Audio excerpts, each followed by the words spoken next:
రాముడిని ఇవాళ యావత్ ప్రపంచం కూడా ఒక కొలుస్తూ ఉంది. మనం 500 ఏళ్ళు కొట్లాడి రామ మందిరం కట్టుకున్నాం. కొన్ని వందల ప్రాణాలు పోయినాయి. ఒక రాముడి గుడి కోసం కొన్ని వందల ప్రాణాలు పోయినాయి. అలాంటి వ్యక్తి మీద, అలాంటి దేవుడి మీద ఇతను ఒక నీచమైన మాటలు మాట్లాడుతుంటే కోపం వస్తుంది. ఇవాళ మన కన్న తండ్రిని ఎవడని మాట్లాడుతుంటే ఊరుకుంటామా? కన్న తల్లిని ఎవరంటే ఊరుకుంటామా? ఇవాళ హిందువుగా పుట్టామంటే రాముడే. ఆయన ఏమంటాడంటే రాముడు అనే వ్యక్తి మనిషిగానే పుట్టిండు కదా, ఆయన దేవుడు ఎట్లా అవుతాడు అని మాట్లాడుతున్నాడు. రాముడు పుట్టిండు మనిషిగానే, ఆయన కారణ జన్ముడు. ఓకే, అంటే ఇప్పుడు ధర్మం తెలిసిన గురించి ఏమైనా చెప్పగలుగుతాం, ధర్మం తెలిసిన తెలియని కూడా ఏం మాట్లాడతాం? మనిషి అన్నప్పుడే నీ విలువేందో అర్థమైపోయింది. అవును, ఆయన మానవ రూపం ఎత్తిన కారణం ఏంటంటే రాబోయే కలియుగంలో ఎలా ఉండాలి మనిషి అని ఆయన అవతారం ఎత్తినటువంటిది. ఓకే, ఇప్పుడు ఏదైతే ఆయన అవతారం తీసుకున్నాడో మీరు దశావతారాలు ఉన్నాయి, మరి అవును, అందులో రాముంది ఒక అవతారం. అట్లా చూడట్లేదు, నువ్వు మనిషి అని మాట్లాడుతున్నావు కదా, కాబట్టే మనిషిగా నువ్వు మాట్లాడినావు. కనీసం నాలెడ్జ్ లేదు. నువ్వు మొక్కే దేవుడు మనిషి కదా. దేవుడు అంటే ఆయనకి ఏమన్నా 15 చేతుల నుండి దేవుడిగా పుట్టిండా? పుట్టిన దాఖలాలు కూడా లేవు, డేట్ ఆఫ్ బర్త్ లేవు. అంటే ఆయన దైవ అనుగ్రహంతో పుట్టిండు మరియమ్మ కడుపులో అని చెప్తాడు. డేట్ ఆఫ్ బర్త్ ఉందా ఇంతకి? ఓకే, వాళ్ళు చేసే పండుగ అంటే క్రిస్మస్ అంటారు కదా, కనీసం డేట్ ఆఫ్ బర్త్ ఉందా? ఎప్పుడు పుట్టిండు, ఎక్కడ పుట్టిందని అది కూడా లేదు. ఎందుకు? వాళ్ళు డిసెంబర్లో చేసుకుంటారు కదా. పుట్టిన డేటా ఏ బైబిల్లో చూపించండి. ఓకే, దిక్కు దివానం లేని పుట్టుక చెప్తున్నా, నేను దిక్కు దివానం లేని పుట్టుక మీ దేవుడు పుట్టుక. అట్లాంటిది నా రాముడి గురించి మాట్లాడే నీకు కనీసం అయిన విలువ లేని మనిషి నువ్వు మాట్లాడేది ఎట్టు ఊరుకుంటా? అందుకనే న్యాయపరంగా మేము కేసు పెట్టడం జరిగింది. ఆ సిఐ గారు కూడా ఆలోచించి పెట్టారు. అంటే టైం తీసుకున్నారు వాళ్ళు, మాకు 2 రోజులు సమయం ఏంటి అన్నారు. సరే 2 రోజులు ఇచ్చాం. పోగానే పోలీసుల రెస్పాన్స్ ఎట్లా అనిపించింది? ఫస్ట్ చూసి సింపుల్గా వాళ్ళకి 100 కేసులు వస్తుంటాయి కదా, సింపుల్గా తీసుకున్నారు. సరే సార్ చూస్తామన్నారు. మేము కూడా ఎక్కువ ప్రెషర్ చేయలేదు. సరే చూస్తారు కదా, బిజీ ఉన్నారు, ఆ క్రికెట్ మ్యాచ్ షెడ్యూల్లో బిజీ ఉన్నారు అంటే సరే 2 డేస్ తర్వాత మళ్ళీ ఫోన్ చేశారు. మళ్ళీ ఫోన్ చేసినప్పుడు అవుతుంది సార్, అవుతుంది, చూస్తున్నాం, లీగల్ ఒపీనియన్ పంపించారు అన్నాడు. సరే లీగల్ ఒపీనియన్ అంటే ఈ ప్రాసెస్లో లీగల్ ఒపీనియన్ తీసుకునేటువంటి అవకాశం ఉంది పోలీస్ డిపార్ట్మెంట్. ఎట్లా పడితే అట్లా పెట్టడానికి లేదు. ఇప్పుడు నేను ఎఫ్ఐఆర్ ఇచ్చినా వెంటనే పెట్టడానికి లేదు. లీగల్ ఐఆర్ ఆఫీసులతో తీసుకోవాలి, వాళ్ళు కూడా సలహాలు సూచనలు తీసుకొని చేయాలి. వాళ్ళు దానికి కొంచెం సమయం తీసుకున్నారు, ఒక 2 రోజులు పట్టింది. తర్వాత ఇంకా వాళ్ళు కొంచెం నిర్లక్ష్యం చేస్తున్నట్టు కనిపించింది. ఓకే, అప్పుడు వెంటనే మేము అన్నాం, సార్ మీరు లీగల్ ఒపీనియన్ తీసుకుంటే మీ మీద మేము లీగల్ ఒపీనియన్కి వెళ్ళాల్సి వస్తుంది అని చెప్పి. ఓకే, వారికి అర్థమైంది సీరియస్ అవుతుంది మ్యాటర్ అని. నేను హిందూ జేఏసీ అధ్యక్షుని వచ్చి మీతో ఇచ్చాను. నేను ఒక్కడిని రాలేదు, నాతో పాటు 29 హిందూ సంస్థలు ఉన్నాయి. నాతో పాటు మా కార్యకర్తలందరూ కూడా వచ్చారు. రాంబాబు గారు కానీ, నరసింహ గారు కానీ, సాయి గారు కానీ, ఇట్లా అందరూ కూడా వచ్చాం. మేమందరూ వచ్చి మీతో ఈ విన్నవించుకున్నాం. మీరు ఇంకా డిలే చేస్తారంటే కుదరదండి, మీరు వెంటనే కేసు చేయాలన్నాం. ఒక 2 నిమిషాలు టైం అన్నారు. వెంటనే రైటర్ ఫోన్ చేశాడు, డీటెయిల్స్ అన్ని ఇచ్చా, కేసు అయిపోయింది. కేసు అయింది, ఎఫ్ఐఆర్ కాపీ నాకు మెసేజ్ వచ్చింది. మొత్తం మీరే స్టేషన్కి వెళ్ళి ఇచ్చిరా? మేమే స్టేషన్కి వెళ్ళి, ఫోటోస్ అవన్నీ ఉన్నాయి. మీరు ఇచ్చిరా అంటే మీ మనుషులు? నేనే వెళ్ళా, ప్రత్యేకంగా నేనే వెళ్ళా. ఇది ఎందుకంటే మేము మా కమిటీ సభ్యులకు అక్కడక్కడ చెప్పాం, మిగతా మన జిల్లాలలో ఉన్నారు. అజయ్ బాబు గారి మీద కంప్లైంట్ ఇస్తున్నప్పుడు పిటిషన్లో ఏం రాశారు మీరు? క్లియర్ కట్గా హిందూ దేవి దేవతలను ఉందా? ఆ పిటిషన్ ఉందా మా దగ్గర? ఒకసారి అది చూసి చదవగలుగుతారా ఆడియన్స్ కోసం? 100%. నేను పెట్టిన కేసు ఏముందంటే, హైందవ సంఘాల ఐక్య వేదిక, హిందూ జాయింట్ యాక్షన్ కమిటీ, గౌరవనీయులైన స్టేషన్ ఆఫీసర్ గారికి సైబర్ క్రైమ్. అయ్యా, నా పేరు కె రవీందర్ రెడ్డి, తండ్రి పేరు వెంకటరామరెడ్డి, రామంతపూర్ మండలం, మల్కాజ్గిరి జిల్లా. నేను హిందూ ధర్మాన్ని అనుసరిస్తూ హిందూ దేవుళ్ళ పట్ల అచంచలమైన భక్తి శ్రద్ధలతో పూజలు చేసుకుంటున్నాను. ఈ మధ్య అనగా 24/3 తేదీన నేను పెట్టినటువంటి కేసు డేట్ అండి. యూట్యూబ్ ఛానల్లో చూస్తుండగా శ్రీ రామచంద్రుని మూర్తిని అవమానిస్తూ ఒక వీడియో కనిపించింది.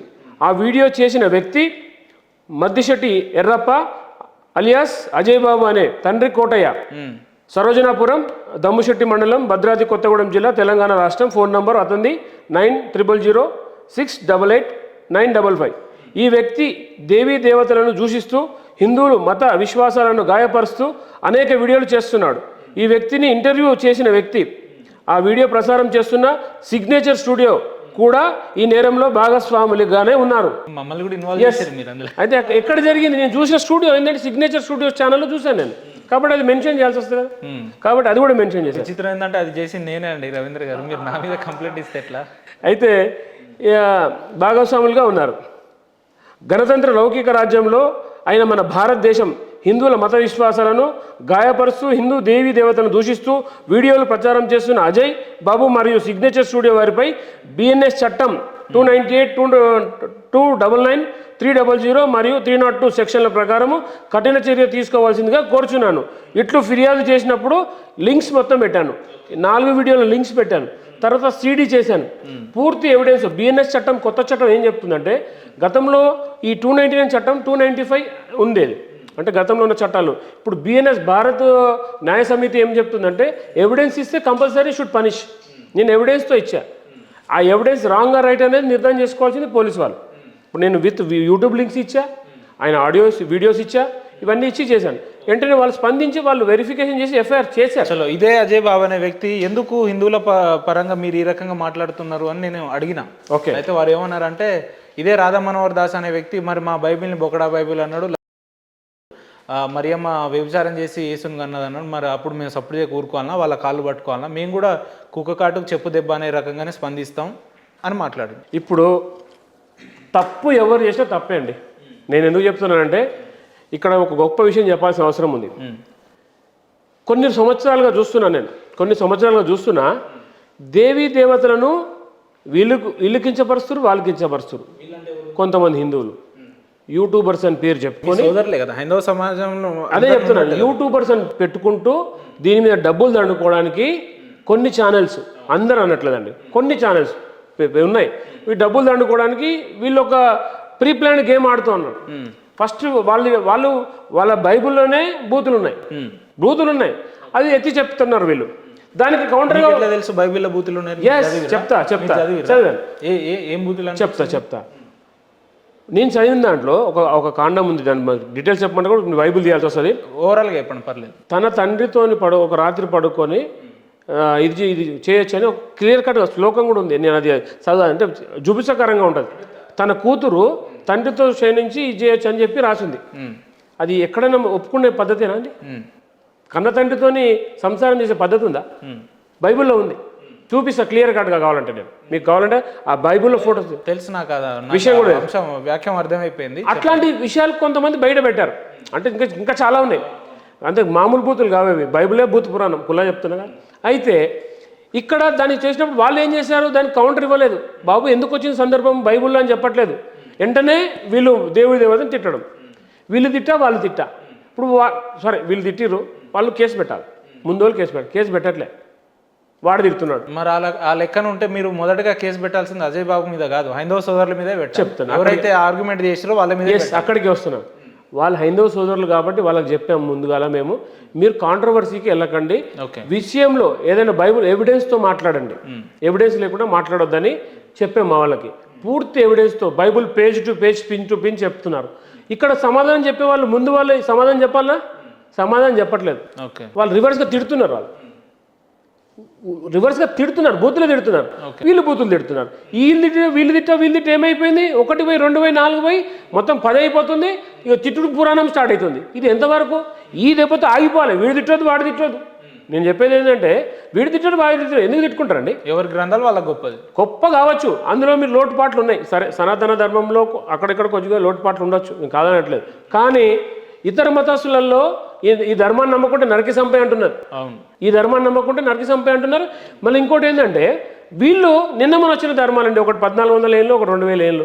మన చదివి శ్రీశైల గర్భస్తంభం చరిత్ర 5000 సంవత్సరాలు వాస్తవం. కాబట్టి కొన్ని లక్షల ఏళ్ళ నుంచి హిందూ ధర్మం ఉంది ఇక్కడ, సనాతన ధర్మం.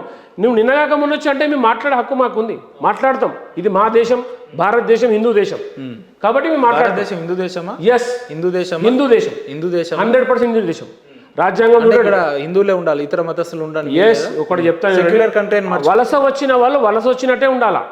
నేనేమంటాను, భారతదేశం సెక్యులర్ కంట్రీ అని మర్చిపోతున్నట్టు. ఒక్క నిమిషం అక్కడికి వస్తున్నా. నేను సెక్యులర్ కంట్రీగా ఎప్పుడు మారింది? రాజ్యాంగం గురించి మీకు ఏమైనా అవగాహన ఉంటే నేను చెప్తా. సెక్యులర్ కంట్రీగా మార్చబడ్డది 1976లో ఇందిరాగాంధీ ఎవడి ఆమోదం లేకుండా మార్చబడింది సెక్యులర్ కంట్రీగా. మార్చకున్నా ఇక్కడ నివసించే హక్కు అయితే ఉంది కదా పౌరులుగా.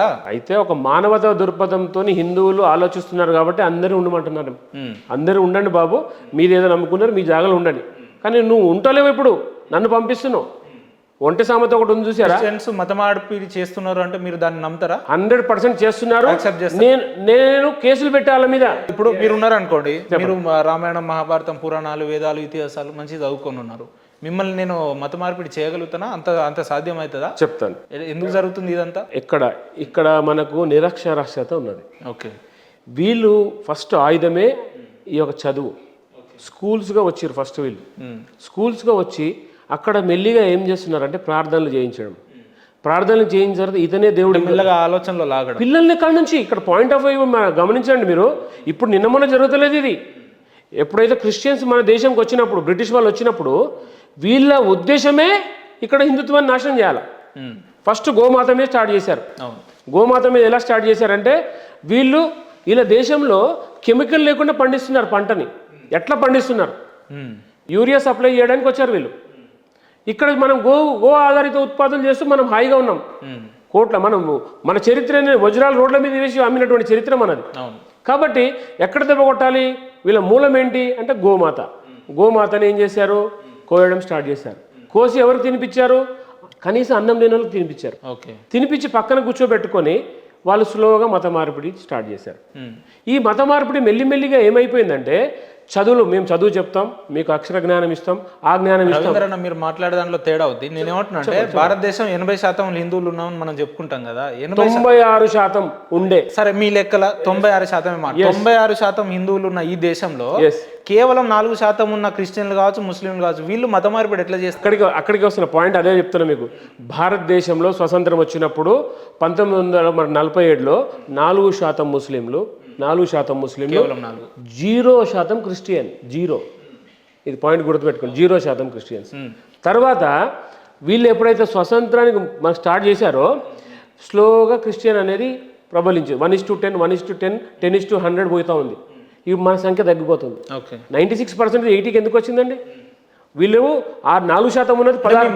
మన మహాభారతం గొప్పదైతే సంఖ్య ఎందుకు తగ్గుతుంది అంటున్నా. అంటే మన వేదాల మీద నమ్మకం లేకనే కదా ఇతర మతస్థులను నమ్మాల్సి వచ్చింది. ఇక్కడ మెయిన్ ముఖ్యంగా బ్రిటిష్ వాడు వచ్చి ఏం చేశాడు? ఫస్ట్ మన గురుకులాన్ని ఎత్తేసాడు. అప్పటి నుంచి అక్కడ దెబ్బపడిందా? గురుకులంలో మనకి ఎట్లా అంటే 8-9 సంవత్సరాలకి 6 సంవత్సరాలకి గురుకులంలో వేస్తాం. అతను పెద్ద 16 సంవత్సరాలు బయటికి అన్ని చదువులు నేర్చుకొని, విద్య నేర్చుకొని బయటకు వస్తాడు. గురుకుల వ్యవస్థ పోయి స్కూల్ వ్యవస్థ వచ్చింది. స్కూల్ వ్యవస్థలో ఏం చేశారు? అందరూ సమానమే, అంతా ఒకటే అని చెప్పారు. అందరు దాన్ని హర్షించారు. అరే అందరు ఒకటే కదా. హర్షించిన తర్వాత ఏం చేశారు? ఇక్కడ మత మార్పిడి స్టార్ట్ అయింది. మత మార్పిడి స్టార్ట్ అయింది స్కూళ్ళ నుంచే. ఇవాళ క్రిస్టియన్ స్కూల్ చూడండి, ప్రేయర్ చేయిస్తున్నారు. కాబట్టి నేనేమంటానంటే ఎక్కడైతే జ్ఞానం, మన భారతదేశంలో అచంచలమైన జ్ఞానం ఉంది గురుకులాలలో, కానీ ఇవాళ మనం ఆ గురుకులాలు పోయిన తర్వాత ఈ క్రిస్టియన్ మాఫియా అనేది వచ్చేసింది. పొద్దున్న లేస్తే మీరు చూడండి, మైక్ పెడతాడు. మైక్ పెట్టి ఈ దేవుడు సైతాన్ తిడతాడు, ఈ రాళ్ళు రప్పలని తిడతాడు. మనము వాళ్ళని మీరు అన్నారు సెక్యులర్ కంట్రీ అని వింటూ కూర్చున్నాం, ఏం చేయలేకపోతున్నాం. కాబట్టి ఇప్పుడు హిందూ మారుతున్నాడు. హిందూ తన జ్ఞానం తెలుసుకున్నాడు. ఇవాళ ఇప్పుడు నేను కేసు పెట్టానండి, నన్ను చూసి ఒక 20 మంది కేసు పెట్టడానికి రెడీగా ఉన్నారు. ఇప్పుడు మాట్లాడమని ఎవడు మాట్లాడతాడు? అంటే హిందువుల మీద ఎవరు మాట్లాడినా చేసినా ఎంతకన్నా పోతారా? ఎంతకన్నా తెగిస్తారా? చట్టాన్ని చేతిలోకి తీసుకోకుండా రాజ్యాంగం కల్పించిన హక్కుతో ఎంతకన్నా పోతాం, ఎక్కడికన్నా పోతాం. సుప్రీంకోర్టు కన్నా పోతాం. సుప్రీంకోర్టుగా పోయి రామాలయం సాధించుకోలేదా? ఇప్పుడు రేపు రాబోయేది హిందువుల మీద ఈ అజయ్ బాబా అనే ఒక వ్యక్తే కదా మాట్లాడతలేదు. చాలా మంది ఉన్నారు. లేదంటే హిందువుల మీద దాడులు జరుగుతున్నాయి, హిందువుల దేవదేవతల మీద దాడులు జరుగుతున్నాయి, గుళ్ళ మీద విగ్రహాలు ధ్వంసం చేస్తున్నారు. మరి అదే ఈ రవీంద్ర అనే వ్యక్తి అప్పుడెప్పుడు ఎటు పోయిందంటే చెప్తున్నా. ఈ రవీంద్ర అనే వ్యక్తి 15 సంవత్సరాల నుంచి హిందూ ధర్మ పోరాటం చేస్తున్నాడు. ఆంధ్రప్రదేశ్లో ఏ దాడులు జరిగినా ఇక్కడి నుంచి వెళ్ళినా, రామతీర్థంలో రాముడి తల నరికితే అక్కడికి వెళ్ళి పోరాటం చేసినాం. దేవుడి బొమ్మకి మలం పూసారండి, మలం పూసారు గణపతి దేవుడికి, అక్కడికి వెళ్ళి పోరాటం చేసినాం. రథాలు తగలబెడితే పోరాటం చేసినాం. తిరుమల తిరుపతి దేవస్థానంలో అన్యమతస్థుడు గత ప్రభుత్వం ఉన్నటువంటి ఆంధ్రప్రదేశ్ ప్రభుత్వంలో కూడా అన్యమతస్థుడు సీఎంగా ఉండి ఎన్నో చేశాడు. ఇప్పటి వరకు హైందవ సంఘాల ఐక్య వేదిక గ్రూప్ 27 కేసులు వేసింది. ఇప్పటి వరకు ఆ ప్రభుత్వం మీద. రవణ, మనం హైందవ సమాజం గొప్పదైతే మన సమాజాన్ని మనం గొప్పగా చెప్పుకోకుండా ఇతర మతస్థులను కించపరచలేక మాట్లాడడం ఏంది? అంటరాని వాళ్ళు క్రిస్టియన్లు అని చెప్తారు, ఇదే మన హిందూ సోదరులు. అది ఎంతవరకు కరెక్ట్? అంటరాని వాళ్ళని ఎవరన్నారండి? ఎవరన్నారు చెప్పండి? మన హిందూ సోదరులే అన్నారు. లేదు, హిందూ లేదు లేదు లేదు, మీరు ఇక్కడ మిస్ అవుతున్నారు. హిందూగా ఉండి మతం మారిన వాళ్ళు అంటున్నారు. ఇది గుర్తుపెట్టుకోండి. హిందూగా ఉండి మతం మారినవాడు ఇలాంటి రెచ్చగొట్టే మాటలు మాట్లాడి హిందూ సమాజంలో చిచ్చులు పెట్టే ప్రయత్నం అంటే అది మనకు కూడా చెడ్డ పేరే కదా మరి. అదే అంటున్నాను, మతం మారిన తర్వాత వాడు దేశద్రోహి అవుతున్నాడు. ఓకే, మీరు అది గమనించండి. ఒకసారి మతం మారితే దేశద్రోహి అవుతున్నాడు వాడు. ఎట్లా అవుతున్నాడో చెప్తా. ఈ దేశం దేవుడు కాదు, ఫస్ట్ ఆఫ్ ఆల్ ఈ దేశం దేవుడు కాదు. కాబట్టి పక్క దేశపు దేవుడు. ఈ దేశంలో మనం ఉంటూ వేరే దేశ దేవుడిని మొక్కుతున్నాము. కాబట్టి ఈ దేశం మీద ప్రేమ ఎక్కడ ఉంటుందండి? ఉంటుందా ప్రేమ? ఓకే, ఉండదు. ఆటోమేటిక్గా వాడు మతం మారినంటే దేశద్రోహే. ఓకే, ఎవడైనా సరే మతం మారితే దేశద్రోహి. అంటే ఇప్పుడు అంబేద్కర్ గారు చెప్పారు ఈ మాట. నేను చెప్పిన మాట కూడా కాదు. అంబేద్కర్ గారు అందుకే వేరే అన్న మతస్థుల్లోకి వెళ్ళలేదు, బుద్ధిజం తీసుకున్నారు వారు. అంబేద్కర్ గారు ఏమన్నారంటే ఎవరైతే మతం మారుతారో క్రిస్టియన్గా కానీ ముస్లింగా కానీ మారితే దేశద్రోహులు తయారవుతారు. వాడికి ఈ దేశం మీద ప్రేమ ఉండదు. నేను భారత మాత అంట, తల్లిగా భావిస్తా దేశాన్ని. వాడేమంటాడండి? ఇండియా అంటాడు, భారత మాత అన్నాడు. హిందువులు అంటే నిజంగా అంత ప్రేమ ఉంటే మీది ఎక్కడ రామంతపూర్ అన్నారు కదమ్మా, ఇదే అంబర్పేటలో మన ముస్లింలు ఉన్న ప్రాంతాలలో మన ఆవుని మరి నరికేసి బీఫ్ లెక్క తినేస్తున్నారు. మరి మీరు అప్పుడు ఎక్కడ పోయారన్నా? నేను ఇప్పటి వరకు నా చరిత్ర హైదరాబాద్లో చెప్తాను, బస్తీలలో ఇదే వ్యాపారం చెప్తాను. అక్కడికి వస్తున్నాను, పాయింట్కి అక్కడికి వస్తున్నాను. నేను గత 15 సంవత్సరాల నుంచి కూడా ధర్మ పోరాటం చేస్తున్నాను. ఇప్పటి వరకు ఒక 3 నుంచి 4 వేల ఆవులు కాపాడినా. నన్ను సామాజిక బహిష్కరణ చేసేది ఒక మతం తెలుసా, ఒక వర్గం, ఒక సామాజిక వర్గం. ఎందుకు తెలుసా? నేను ఆవులు కోసి తింటున్నారని వాళ్ళ మీద కేసు పెడితే నన్ను సామాజిక బహిష్కరణ చేసారు. మా నాన్న చనిపోతే అంత్యక్రియ చేయలేను. ఓకే, వాడి ఇంటి దగ్గర శవం కుళ్ళిపోవాలా, మా నాన్న శవం ఇంట్లో పెట్టుకొని ఉన్నా, నేను బాధలో ఉన్నా, గుండె పగిలి ఉన్నా, నేను వచ్చి వాళ్ళ కాళ్ళు మొక్కి తప్పైందని చెప్పాలంట. వాడు చేసింది కరెక్టా? ఆవును కోసుకొని తినడం కరెక్టా? అట్లాంటి పరిస్థితి నన్ను ఏడిపించారు. మరి నేను ఏ ధర్మం కోసం మాట్లాడాలా? ఇప్పుడు ఊరుకోను కదా, వాళ్ళ మీద 15-16 మంది కేసు పెట్టినా నేను. ఇప్పటికి కూడా చెప్తున్నాను కదా, నేను నా స్థాయిలో నేను ఒక కార్యకర్తగా ఉండి ఒక అధ్యక్షునిగా అయ్యి ఇవాళ 2 రాష్ట్రాలకైనా అంటే నేను చేసే కార్యక్రమాలే, నాతో ఉన్నటువంటి నా కార్యకర్తలే.